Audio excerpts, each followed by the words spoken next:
Bueno, muchísimas gracias, Mariana. Sin duda la mirada pedagógica tenía que estar en esta presentación porque justamente el aprendizaje de servicio es una propuesta pedagógica y desde ese lado era importante justamente este análisis de las narrativas para poder potenciarlas.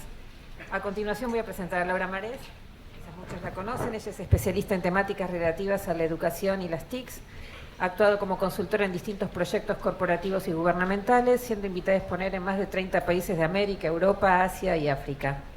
Ha participado en distintos proyectos a nivel internacional, desempeñando el cargo de secretaria del RELPE, directora del programa argentino Educ.ar, miembro del Comité Ejecutivo de Conectar Igualdad y de la Comisión de Contenidos y Aplicaciones en lo relativo a la Agenda Digital Argentina.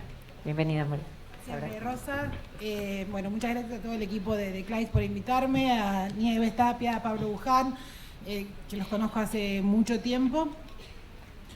Primero que nada quiero decir que no sé si somos tan amigas, porque en la semana que yo cumplo 50 años, decir que tiene 48 me parece medio un golpe bajo, pero bueno. Y además ahora están todos ustedes comparándonos a ver quién parece más grande. No sé, no está bien, no está bien. Después quería agradecerle a María Rosa un poco el desafío que nos puso en esta charla, porque normalmente a mí me invitan a hablar sobre tecnología y educación, sobre todo desde el punto de vista de la tecnología, de la aplicación. Y en este caso me puso el desafío de no hablar de lo que hago, sino de cómo lo hago, de qué implican las redes o qué implica trabajar en una red. Así que voy a dedicar solo 2 slides para explicarles desde dónde les estoy contando lo que les cuento. RELPE es la red latinoamericana de portales educativos, son todos los portales oficiales, como en Argentina está en Educar, los portales oficiales de Latinoamérica y algunos también del Caribe, que trabajamos juntos compartiendo primero lo que es el trabajo, la actividad de los portales, compartiendo también políticas públicas, discutiendo estas políticas, debatiendo hacia dónde queremos ir, y haciendo algunos proyectos regionales, de desarrollo de contenidos, de capacitación, algunas exploraciones de distinto tipo. En esa red, que trabaja hace más de 10 años, tenemos algunos principios compartidos. Es una red que ha ido moviéndose, ha ido cambiando con el tiempo, pero que podemos decir que es una red viva, porque a pesar de que en los ministerios permanentemente hay cambios de ministros y por lo tanto de sus equipos, no permanentemente, pero más seguido que lo que son los cambios presidenciales, la red sigue viva y se sigue alimentando de esos nuevos miembros que van entendiendo la lógica, la dinámica de la actividad e incorporándose. En esta red nosotros tenemos primero un respeto por la diversidad. No es una red donde todos los portales son iguales, sino que cada uno tiene sus características de acuerdo a las características del país y del sistema educativo. Segundo, tenemos una cultura colaborativa. Todo portal que se incorpora pone a disposición de los otros todos sus recursos. Hoy que hablamos de contenidos abiertos en muchos lugares, parece algo habitual, no lo era hace 10 ni hace 7 años, digamos. Entonces todos los países ponen a disposición del resto lo que hacen. Y en tercer lugar, pensamos en las TIC como una herramienta para ayudar a tener una educación de calidad para todos. O sea, no como el fin en sí, sino que siempre que pensamos en las TIC, las pensamos desde ese punto de vista. ¿Cómo ayuda a tener una educación inclusiva y una educación de calidad? Dicho esto, vamos a pasar a pensar un poco en las preguntas planteadas. Primero, ¿qué es lo que hace que una experiencia sea potente? ¿O qué es lo que creo que hace que una experiencia sea potente? En primer lugar, si podemos identificar la relevancia de esta experiencia. De alguna manera poder medir y poder presentar, poder contar cuál es el sentido que crea esta experiencia, cuál es el impacto que tiene tanto desde lo cualitativo, desde lo cuantitativo, cuánto le cambió, cómo le cambió la vida o la experiencia a una persona, a una sociedad, a una comunidad. Después, el grado de empatía que genera. Esto tanto pensado desde quien desarrolla la experiencia, desde quien da, digamos, como desde quien recibe. Si me genera empatía, si genera empatía en el oyente o en el lector de esta experiencia desde un punto de vista de identificación, me gustaría ser esa persona, o no, mejor dicho, perdón, yo pasé eso, yo estuve en esa situación, yo estoy sufriendo este problema, o desde un punto de vista aspiracional, me gustaría tener esas cualidades, o me gustaría que en algún momento yo pudiera recibir esa ayuda para el problema que estoy pasando. En tercer lugar, la emoción. Darwin dice que la emoción es uno de los factores que ayudan a la supervivencia de la raza humana, porque es lo que nos hace comprometernos, lo que nos hace involucrarnos con la experiencia. Entonces la experiencia que contemos tiene que brindar un carácter emocional, tiene que generar emoción. ¿Y qué es lo que hace que una red sea una red viva? ¿Qué es lo que hace que una red no sea simplemente un conjunto de personas que dicen pertenecer a un colectivo? Hay algo que se llama la ley de Metcalfe, que la escribió obviamente Robert Metcalfe, que dice que el valor de una red aumenta al cuadrado del número de usuarios. Si vamos no sé, desde lo más viejo del teléfono, un teléfono no tiene sentido, 2 tienen mucho más, 4 tienen muchísimo más. Este valor se aplica en todas las redes que tenemos. Cuanto más miembros tiene, más sentido tiene porque más valiosa se vuelve. Esta es una ley que ha tenido un corolario o un límite, digamos, cuando pensamos en las redes sociales, ¿no? Se dice que las personas normalmente manejan con fluidez 150 contactos en su vida diaria o en su vida cotidiana. Bueno, probablemente muchos de nosotros tenemos bastante más de esos y ya ni sabemos quiénes son. Todos los que hemos sido docentes, además alguna vez, tenemos la experiencia de encontrarnos con alguien que recordamos la cara, que viene y te dice hola profe, pero no terminás de acordarte de qué materia, ni de qué año, ni de qué lugar. Así que hay un valor en que la red tenga un número de miembros, pero que tiene también una limitación. Después, pensar en la red como una manifestación de acción colectiva con un objetivo común. Que no sea una red que se junta por juntarse, sino que busca algo, que busca lograr algo y que hace cosas para eso, que desarrolla caminos de acción que le den valor a todos sus miembros, que enriquezcan, digamos, que les vuelva como valor agregado a todos sus miembros. La sinergia. Es un principio de la teoría de sistemas, que el todo es más que la suma de las partes, o que el todo es más fuerte que la suma de las partes. Y entonces, ¿cómo se piensa esa red como algo que potencie lo individual, como algo que cree sentido desde su figura de todo, además del valor que decíamos antes de darle a los miembros, ¿no? Cómo esta red piensa desafíos y los convierte en oportunidades. Ahí encuentra esa creación de valor. Y por otra parte, las fotos que no sé si se llegan a ver ahí, no estoy medio lejos de la pantalla, son 3 ejemplos de esto. Uno es la página Change.org, donde la gente vota por distintas cosas, votos individuales que han logrado. Si ustedes entran a la página van a encontrar varias experiencias de cosas que se han votado y han logrado cambios en los gobiernos o en empresas, por ejemplo, que dejen de utilizar materiales contaminantes o cosas por el estilo. La página del medio es Kickstarter. Es una página donde las personas ponen sus proyectos e invitan a los individuos a contribuir económicamente con $1, $10, lo que quieran contribuir, de manera de llevarlo adelante, y cuando lo llevan adelante ofrecen una recompensa. Por ejemplo, ustedes van a ser los primeros clientes o los primeros beneficiados, lo que fuera. Bueno, y el ejemplo conocido de los pájaros que vuelan en vórtice para tener una mejor aerodinámica. Ahora sí, perdonen por la próxima foto, por la hora que es. Una red se tiene que cocinar a fuego lento. Nadie crea una red de un día para el otro y la hace potente y todos están trabajando y activos. Esto puede pasar como un emergente, porque sí, porque sucede, porque la red va creciendo, o porque se propone, porque se diseña de esa manera y porque se busca una maduración en etapas, donde se vayan pensando esto que decíamos antes, los objetivos, los desafíos que se convierten en oportunidades. Bueno, en las distintas etapas que puede crecer o que puede madurar esta red se van planteando esos objetivos. La combinación entonces de estas dos preguntas anteriores, ¿no? ¿Qué es lo que hace que una red sea potente? ¿Qué es lo que hace que una red esté viva? ¿Qué es lo que hace que una experiencia sea potente? ¿Y cómo se combinan las dos cosas? ¿Cómo potenciar una red? El año pasado me tocó hacer un estudio sobre justamente qué es lo que hace que las redes sociales de docentes sean exitosas, o qué redes sociales de docentes son exitosas y cuáles no. Para lo cual analizamos unas 30 redes de Latinoamérica, viendo cómo se desarrollaban los intercambios dentro de esas redes. Y ahí identifiqué 10 puntos que eran comunes en las redes más exitosas, digamos. Más exitosas llamamos a aquellas que teniendo una gran cantidad de miembros, tenían intercambios frecuentes e intercambios ricos, que fueran más allá de poner un me gusta o cómo están o feliz Navidad, sino que hicieran intercambios de contenidos o de didáctica.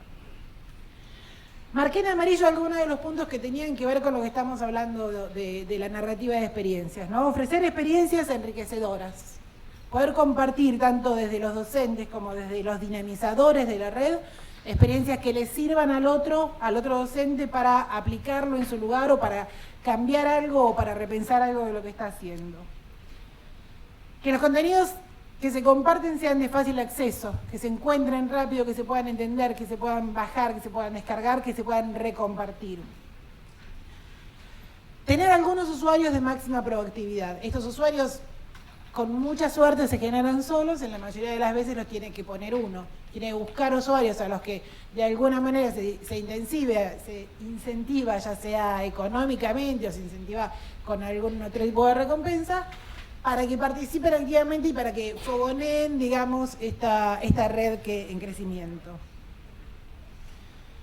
Pensar en los foros como espacios de construcción, foros en los que se hagan propuestas de actividad y esas propuestas se vayan enriqueciendo y se vayan compartiendo y no donde cada uno monologue debajo del otro. Y ofrecer posibilidad de crear comunidades de práctica, más allá del propósito de la red, más allá de lo que la red se haya propuesto como objetivo, permitir que los usuarios tengan subredes o subcomunidades que les hagan sentido en su actividad.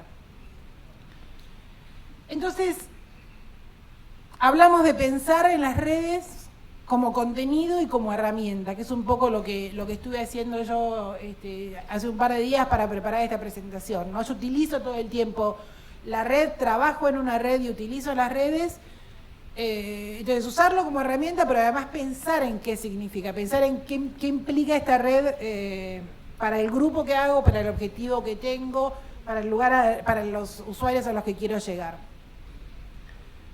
Tener narrativas, crear narrativas que sean empáticas y que sean identificables en el sentido, no termino de encontrar la palabra, si más tarde la encuentro vuelvo, porque la estoy pensando desde ayer, no es identificable, no es medible, pero pasaría por ahí, ¿no? Tener narrativas que uno pueda corporizar por ahí. Después vuelvo con otra palabra, si sale. Que haya consistencia y coherencia en lo que hago. Si soy una red de tal tipo que trabajo con tal tipo de cosas, y trabajo en aprendizaje y servicio solidario, trabajar sobre eso y no irme de tema, no cambiar de tema. Puedo evolucionar, sí puedo ir cambiando porque mis usuarios, porque mis miembros van cambiando, pero tener consistencia y si voy a cambiar, que también haya coherencia en ese cambio, no saltar de un lado para el otro todo el tiempo. Y finalmente, tomando un concepto de Mariana, buscar perspectivas polifónicas, pensar en lo que es la construcción colectiva, pensar en incluir las voces de los que ofrecen ayuda y de los que la reciben, las voces de los alumnos, las voces de los jóvenes, las voces de los docentes, las voces de la comunidad que está involucrada. Cuanto más polifónica sea esta perspectiva, cuanto más coral sea, más rica va a ser y más, a su vez, va a generar empatía con el resto de la comunidad. Y pensar en un repositorio de experiencias dentro de esa red que muestre, que provea anclaje con lo disciplinar. Cómo se conecta lo solidario con lo disciplinar, con el aprendizaje. Y acá para ir cerrando hay dos slides que se los robé a ustedes, porque tienen mucho que ver con esto de los sistemas y de las redes, ¿no? La fuerza pedagógica que tiene este concepto del aprendizaje y servicio solidario, donde combina lo que es el aprender haciendo con la solidaridad haciendo también.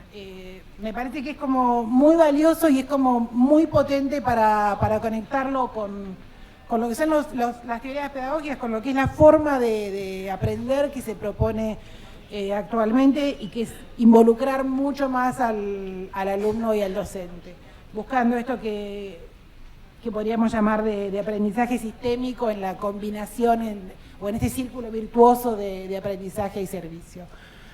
Finalmente les quiero decir que todo el tiempo que estuve leyendo y preparando esto, no sé, a lo mejor a alguien no le gusta si lo digo, pero todo el tiempo me vino a la mente la frase de la patria es el otro. Así que muchas gracias y felicitaciones a todos por lo que hacen.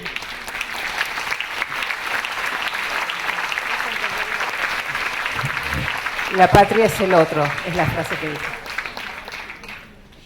Yo realmente les quiero agradecer a las tres, porque personalmente y desde CLAIS realmente hace mucho tiempo que estamos soñando poder tener este encuentro de personas con la experiencia de ustedes para poder compartirlas con todo el auditorio, porque si bien son muchos seminarios donde venimos escuchando historias, sabemos que siempre es necesario poder darle una vuelta y que la reflexión que nosotros proponemos a las escuelas se las hayamos podido plantear a ustedes. Les agradecemos muchísimo que hayan recogido el guante y también, porque sabemos que no es fácil comunicar la innovación y tratar de instalarla y poder darle visibilidad a los proyectos, sobre todo cuando sabemos que es muchísimo todo lo que ustedes trabajan y a veces cuesta encontrar los canales como para comunicarlos, para realmente potenciar el aprendizaje que ocurre en cada una de estas experiencias y para poder tender redes significativas que permitan realmente un desarrollo mucho más significativo a nivel general.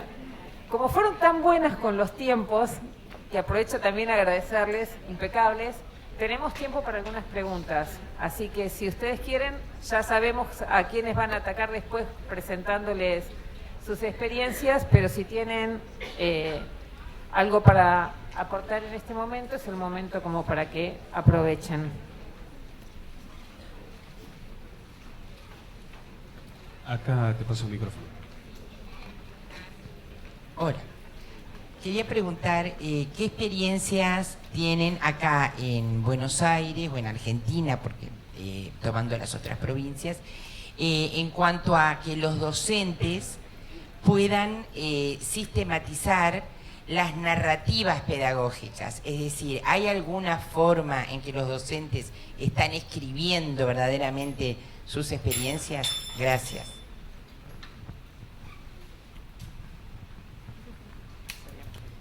Gracias por la pregunta.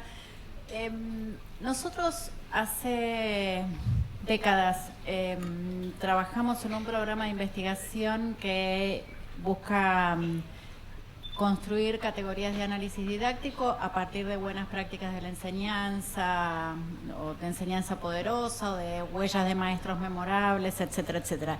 Durante mucho tiempo construimos la evidencia empírica a partir de las entrevistas y del registro de las observaciones de clase, ¿no? Como parte de este giro lingüístico que atravesó también metodológicamente nuestras preocupaciones y por también esta suerte de giro empezar a mirar retrospectivamente, empezamos a trabajar más con relatos. Y hay un punto que para nosotros fue muy particular en este movimiento, Laura fue parte de esto, es el trabajo que hicimos en su momento para el Ministerio de Educación y Educar en el año 2011, que está publicado con el título La trama de Conectar Igualdad. Eso fue hace, 4 años. El programa Conectar Igualdad estaba empezando a crecer y nos dijeron, ¿qué podríamos hacer acá, sumar desde una perspectiva de investigación? Y empezamos a buscar en 20 escuelas a nivel país esos relatos de docentes que estaban generando adopciones muy intensas del programa 1 a 1 en clase. Que, por supuesto, y acá habría mucho para hablar respecto de cómo los innovadores se ven a sí mismos dentro de las instituciones, pero, por ejemplo, yo recuerdo haber ido a hacer el trabajo de campo en una escuela de Berazategui y la referencia de la directora o del equipo era tal, tal y tal, ¿no? Y acá hay algo que a mí me preocupa particularmente que sigue teniendo que ver con la escasez. Tuvimos la oportunidad de construir esos 30 y pico de relatos que están publicados en Educar y que tienen la estructura narrativa que nosotros creemos que es bien interesante para capturar buenas prácticas de la enseñanza. Los resultados de esa investigación también están publicados en la Biblioteca Educar con el título La trama de conectar igualdad. A partir de ahí, y cada vez más, nosotros estamos trabajando con los docentes, de nuevo, que tienen prácticas muy potentes, muy interesantes, en general con tecnología, ya a partir de construcciones narrativas. Es decir, que hoy el corpus teórico sobre el que está, el corpus empírico sobre el que estamos construyendo categorías de análisis para la didáctica está basado en relatos. Y cada vez vamos a seguir profundizando esa línea y dar a conocer los relatos. Yo creo que hay algo interesantísimo, que es que si esos relatos explotaran en las redes, creo que ahí podríamos estar construyendo colectivamente, casi les diría, nuevas dimensiones para una didáctica en ambientes de alta disposición tecnológica, que son los que nos preocupan desde nuestro enfoque. ¿Alguna otra pregunta? ¿Tantos? Perdón, que usted dijo que todo el tiempo que estuvo preparando su ponencia y tal, estuvo pensando en que la patria... Hay una frase que dice la presidenta bastante seguido, que es: la patria es el otro. Eso, la patria es el otro. Muchas gracias. La patria es preocuparse por el otro, por el que le falta, por el que todavía no tiene, por el que requiere la inclusión. La A eso patria se es el refiere. otro. La Muy patria bien, es el gracias. otro.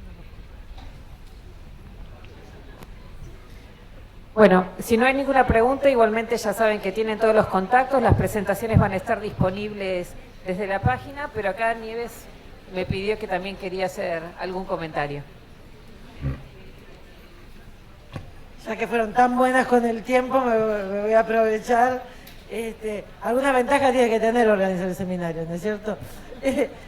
Quería contarles, porque me parece que es pertinente a las tres grandes mujeres que tenemos, más la cuarta de la moderación. En estos seminarios pasan muchas cosas interesantes en la sala, pero pasan muchísimas cosas interesantes en los pasillos, las comidas, los desayunos. Y ayer estábamos tomando un café con las colegas de la Universidad de Barcelona y este encuentro, una de las cosas que tiene de interesante es que está en las universidades y está en las escuelas. Y las colegas de Barcelona, después del día de ayer que tuvimos a los chicos de Tilcara tocando el sicu y a la referente de Jujuy bailando, nos decían, son cosas que normalmente no pasan en los congresos académicos a los que los universitarios solemos frecuentar. Y como una cosa llevó a la otra, empezamos a hablar de los exalumnos de estos proyectos escolares y universitarios de aprendizaje-servicio, de cómo marca la vida y la historia personal. Me hacía impresión que vos dijeras, todavía te acordás de la experiencia de séptimo grado. Ayer una de las alumnas que ganó el premio presidencial y que vino a dar su testimonio decía, esto es algo que yo no me voy a olvidar en toda mi vida. Y entonces empezamos a pensar, imaginar, hacer un libro con las historias de vida de nuestros alumnos, de poder seguir estos recorridos y ver cómo marca la vida de un chico, porque nosotros sabemos de algunos y hemos seguido algunos casos, pero decíamos qué lindo sería escribir estas historias. Y viendo a estas grandes mujeres ahora decía, primero que les tenemos que pedir ayuda, y ya están abrochadas, lo lamento. Pero decía, también estaría muy bueno contar en primera persona la historia de qué le pasa a un educador involucrado en estas cosas, porque también a nosotros nos pasan cosas muy fuertes cuando nos involucramos con nuestros alumnos en transformar la realidad. Así que yo quería agradecerles muchísimo porque nos dieron muchas ideas, pero también decirles que tomamos este desafío porque nosotros estamos convencidos de que estamos haciendo todo, estamos convencidos de que estamos haciendo nacer una pedagogía, que es lo que se necesita hoy, pero necesitamos que nos ayuden a contarla. Porque ayer todos lo que sentíamos, lo que dijo Darío Pulfer, lo que dijimos varios a lo largo de la mañana es, estamos cumpliendo 18 años de algo casi milagroso que es una política estatal continuada, pero además de un movimiento regional que ha crecido y tenemos muchísimos hermanos latinoamericanos de acá. Nosotros sentimos que crecemos, pero también sabemos que seguimos siendo invisibles. Y entonces necesitamos que los medios y que los que saben nos ayuden a ser más visibles. Muchísimas gracias.